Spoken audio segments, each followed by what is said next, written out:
Hello students, welcome back to your on channel NCERT foundation hub. आज की इस video में हम करने वाले हैं क्लास 8 साइंस चैप्टर 1 का फसल उत्पादन एवं प्रबंधन के सबसे महत्वपूर्ण ऑब्जेक्टिव एंड सब्जेक्टिव क्वेश्चन के बारे में।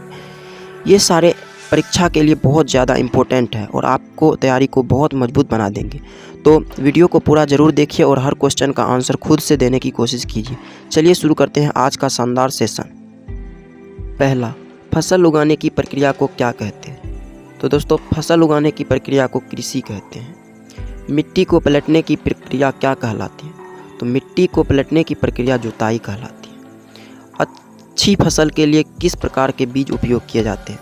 अच्छी फसल के लिए उच्च गुणवत्ता वाले बीज का उपयोग किया जाता है। बीज बोने की प्रक्रिया क्या कहते हैं? तो दोस्तों, बीज बोने की प्रक्रिया को बुआई कहते हैं।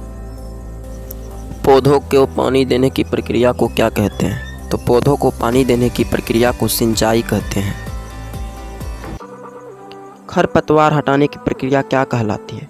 खरपतवार हटाने की प्रक्रिया को निराई कहते हैं। फसल काटने की प्रक्रिया क्या कहलाती है? फसल काटने की प्रक्रिया को कटाई कहते हैं। कटाई के बाद अनाज अलग अलग करने की प्रक्रिया को क्या कहते हैं? मड़ाई कहते हैं। अनाज को सुरक्षित रखने की प्रक्रिया को क्या कहते हैं? तो अनाज को सुरक्षित रखने की प्रक्रिया को भंडारण कहते हैं। रबी फसल के उदाहरण कौन है? तो रबी फसल के उदाहरण गेहूं है। खरीफ फसल का उदाहरण कौन सा है? गेहूं, चना, धान, मटर। तो दोस्तों, खरीफ फसल का उदाहरण धान है। फसल उगाने के लिए सबसे आवश्यक क्या है? फसल उगाने के लिए सबसे आवश्यक पानी है, ना कि मोबाइल, खिलौना, पत्थर, बल्कि पानी है। 13 नंबर क्वेश्चन, पौधों को पोषण देने वाले पदार्थ क्या कहलाते हैं? पौधों को पोषण देने वाले पदार्थ को उर्वरक कहते हैं। प्राकृतिक खाद का उदाहरण कौन सा है? यूरिया, खाद, प्लास्टिक, डीजल। तो दोस्तों, खाद। 15 नंबर क्वेश्चन, फसल को कीड़ों से बचाने के लिए क्या उपयोग किया जाता है? फसल को कीड़ों से बचाने के लिए कीटनाशक का उपयोग किया जाता है। सिंचाई का आधुनिक तरीका कौन सा है? तो सिंचाई का आधुनिक तरीका ड्रिप सिंचाई है। पौधों में हरी पत्तियां किसका संकेत है? स्वस्थ और वृद्धि का। खेत की जुताई क्यों की जाती है? खेत की जुताई इसलिए करते हैं मिट्टी को ढीला करने के लिए। अगला, पौधों के लिए सबसे आवश्यक गैस कौन सी है? पौधों के लिए सबसे आवश्यक गैस कार्बन डाइऑक्साइड है। फसल उत्पादन में उपयोग होने वाली मशीन कौन सी है? हार्वेस्टर। किसान फसल क्यों उगाते हैं? किसान फसल भोजन के लिए उगाते हैं। खेत में उगने वाले अवांछित पौधे को क्या कहलाते हैं? खेत में उगने वाले अवांछित पौधे खरपतवार कहलाते हैं। पौधों को बढ़ने के लिए किसकी आवश्यकता होती है? तो पौधों को वृद्धि या बढ़ने के लिए पानी और सूर्य प्रकाश की आवश्यकता होती है। अनाज को सुखाकर क्यों रखा जाता है? अनाज को सुखाकर इसलिए रखा जाता है ताकि वह खराब होने से बचाने के लिए। फसल उत्पादन एवं प्रबंधन अध्याय किस विषय से संबंधित है? इतिहास, कृषि, भूगोल, संगीत। कृषि यानी कि किसानी से। तो दोस्तों, आज हम 25 इम्पोर्टेंट ऑब्जेक्टिव किए, उसके बाद हम 10 महत्वपूर्ण प्रश्न जो सब्जेक्टिव क्वेश्चन है वो करेंगे, जो कि बहुत बेहतरीन है। तो वीडियो के लास्ट तक बने रहिएगा। तो पहला प्रश्न है, फसल उत्पादन के लिए किन किन बातों का ध्यान रखना चाहिए? तो फसल उत्पादन के लिए अच्छी गुणवत्ता के बीज होना चाहिए, उपयुक्त मिट्टी होना चाहिए, पर्याप्त पानी होना चाहिए, उर्वरक होना चाहिए, कीटनाशक होना चाहिए, और निराई और गुड़ाई और उचित सिंचाई और समय पर कटाई का ध्यान रखना बहुत आवश्यक है। तो बढ़ते हैं अगले प्रश्न की ओर। किसी क्षेत्र की मिट्टी की उर्वरता कैसे बनाए रखी जा सकती है? तो दोस्तों, किसी भी क्षेत्र की मिट्टी की उर्वरता को बनाए रखने के लिए फसल चक्र अपनाना, हरी खाद का उपयोग करना, जैविक खाद डालना और रासायनिक उर्वरकों का संतुलित उपयोग करना। ये नहीं कि रासायनिक उर्वरकों का सबसे ज़्यादा उपयोग करके मिट्टी को ख़राब कर दिए, फिर फसल अच्छा नहीं होगा। तो ये ध्यान रखना ज़रूरी है।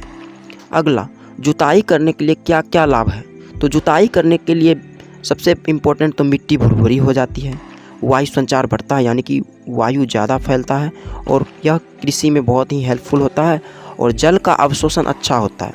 खरपतवार नष्ट होते हैं और फसल की जड़ें गहराई तक जा पाती हैं।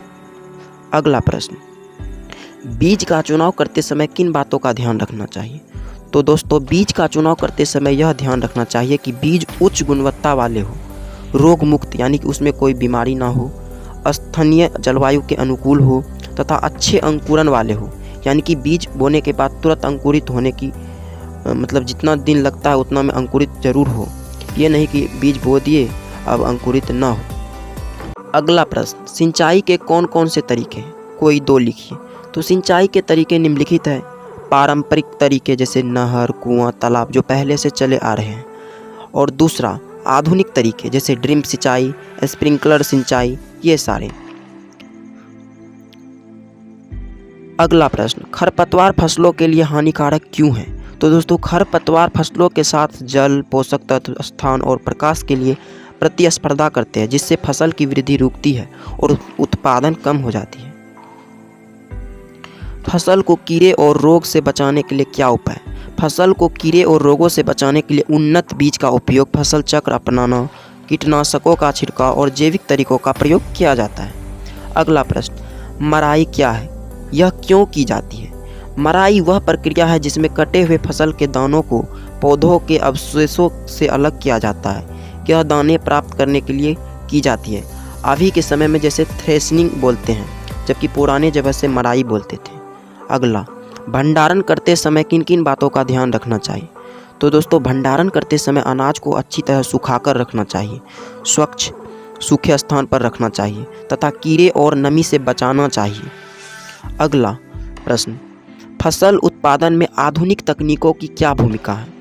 तो आधुनिक तकनीक जैसे उन्नत बीज यानी कि बढ़िया बीज, ड्रिप सिंचाई, हार्वेस्टर, ड्रोन आदि से उत्पादन बढ़ता है, समय और श्रम की बचत होती है तथा गुणवत्ता बेहतर होती है। आजकल ड्रोन से स्प्रे कई एकड़ ज़मीनों में तुरंत ही कर दिया जाता है। तो दोस्तों आज हमने चैप्टर 1 के महत्वपूर्ण ऑब्जेक्टिव एंड सब्जेक्टिव क्वेश्चन पूरे किए। अगर वीडियो पसंद आया हो तो लाइक करें, शेयर करें और अपने चैनल NCERT फाउंडेशन हब को ज़रूर सब्सक्राइब करें। मैं आपका कमेंट का इंतज़ार करूँगा। धन्यवाद।